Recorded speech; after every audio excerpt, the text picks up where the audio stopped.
Hi, everyone. Dr. Frankie Bashan here, and it's Thursday. And I have a really great topic that I'm going to cover today. But before I jump into today's topic, I want to thank everybody who has recently subscribed to my channel. Again, I love being here and I love knowing that what I put out in the world is actually helpful to folks. So it just shows me that there's a lot of people that are gaining insight, better understanding about themselves, how to have relationships, learning tools, skills. That's what I do here every week is share ideas, concepts, theories, skills, tools so that you can apply them to your life and have deeper, more meaningful relationships, stronger connections, push yourself, challenge yourself, leaning into discomfort. It's another thing that I talk about. It's important to not shy away from things that feel really hard for us or that scare us. So thank you, thank you, thank you. And for those of you that are new to me and this channel, I'm a clinical psychologist, been in the field for over 2 decades. I'm a board certified sex therapist. And I'm also the CEO of a matchmaking firm called Little Gay Book and Little Black Book. So if you're out there and you're dating and you want to find quality folks to meet that you hopefully vibe with, then consider matchmaking. Get on there, learn more, schedule a call with us. We can talk to you all about what it's like to work with a matchmaker, what it looks like, and so on, because a lot of people don't have a frame of reference for it because it's sort of something that's been around for hundreds of years. But only now it's kind of part of mainstream media with all the new matchmaking shows that have been on Netflix and so on. So feel free, reach out to us. You can see the information, the details in the show notes below. And but one website is littlegaybook.com if you're queer, and Little Black Book Matchmaking or drfrankie.com if you're straight. So get in there, fill out a free profile. We'd love, love, love to learn more about you and see how we can help you. All right. So without wasting another second, I'm going to jump into today's topic. 5 fun and interesting lesbian first date ideas. People are always wanting to get ideas about, different fun things to do so it's not boring. They're not going on the same kind of date every time. So if you've been on the lesbian dating scene for a while, the thought of hearing, do you want to grab a coffee or a cocktail might trigger your fight or flight response. Not because this is an inherently bad activity or because you don't want to go on another first date, but because you've already done the same get to know you small talk for 90 minutes over a beverage or so many times. It's kind of like, enough is enough, right? It's a uniquely tedious experience to show up to a date centered entirely around chatting and realize in the first 5 minutes that this isn't a person you'll actually really even enjoy chatting with. What's to be done about this quandary? Instead of pulling back on dating, try reimagining your dates.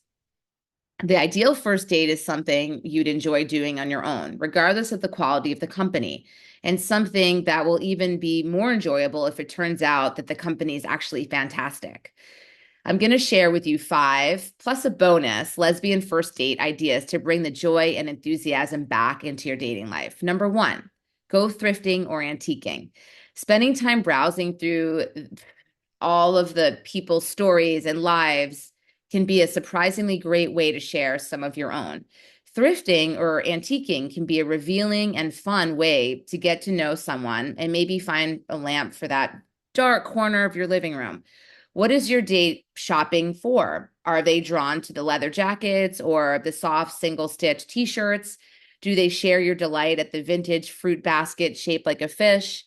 Browsing antiques can be a highly social activity, rifling through off the quirky finds you make, or if conversation isn't flowing, can be a mellow way to spend time together quietly. And if things work out in the long term, you both might have some adorable finds that you'll forever think and link back to the beginning of that relationship. Number 2, do a craft or activity together. We often aim to bond with new people by doing a lot of personal sharing about ourselves. While it can feel super satisfying to get someone's whole life story over coffee, if it's a good life story, that is. In actuality, we often form stronger and faster bonds with someone through working side by side on a shared challenge. A challenge doesn't need to be anything intimidating. It can be the fulfilling struggle of figuring out how to throw pottery on a wheel for the first time, or navigating a particularly ambitious stunt like mini golfing. Are there any hobbies, crafts, low-key sports, or pastimes you've been interested in trying out? A night at a ceramic studio, for example, or a Spanish language conversation night can put you both in kind of a same team, figuring out a new experience together, having to solve a problem, and it can help it helps create a stronger connection faster when you're having to work on something together. Number three, visit some place in your city you've never seen before. Many of us live in places with truly delightful tourist attractions of fascinating historical sites we've never seen, simply because we live there and we aren't tourists. Rather than bringing your date to an old haunt you know well, it can be refreshing to pick something new, something you're both seeing with fresh eyes, and renew your appreciation for the place you live, regardless of how that date goes. Try checking out resources like Roadside America or Atlas Obscura's guides to hidden places to find someplace novel, intriguing, and fascinating to check out together. In addition to a fun time, you can impress your date with your knowledge and originality, plus your willingness to try things off the beaten path. Number four, check out a museum or a bookstore. A bookstore or a museum date offers you a ton of flexibility in how you want the date to go, as well as offering something truly fulfilling regardless of the company of your date.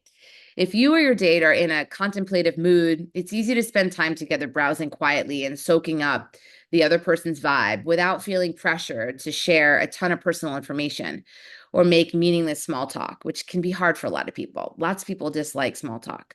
On the other hand, it also offers a lot of points of possibility, insight into the other person, perhaps most importantly, whether they share an interest in art, history, books like you.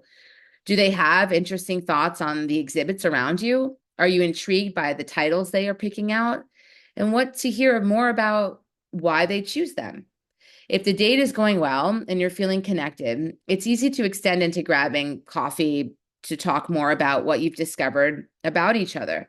If not, easy enough to amicably part ways after an enjoyable afternoon at the museum. Number five, try karaoke night.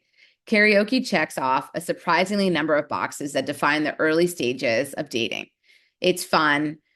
There's a little bit of risk. There's adrenaline and vulnerability. Whether it's an open bar karaoke night or a booked private room, or the two of you or friends too, trying out karaoke together will set the tone for your potential relationship and showcase your emotional toolbox as you practice taking small emotional risks, like performing Chappelle Roan's song you may not actually have the range for, and supporting each other through those kind of awkward, uneasy moments of doing so. A great way to get close quickly is to feel like you're on the same page together within a larger dynamic, choosing your karaoke duet and lightly ribbing the other singers in a great way to hit this note right away. Here's the bonus: dog walk, park, date. If you or your date are a devoted parent, then having your pup approval of a partner is paramount, right?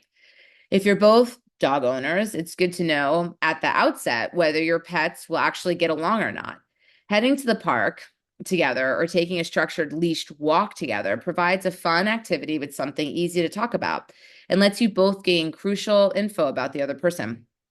Watching how someone interacts with a creature under their care tells you a lot about their character.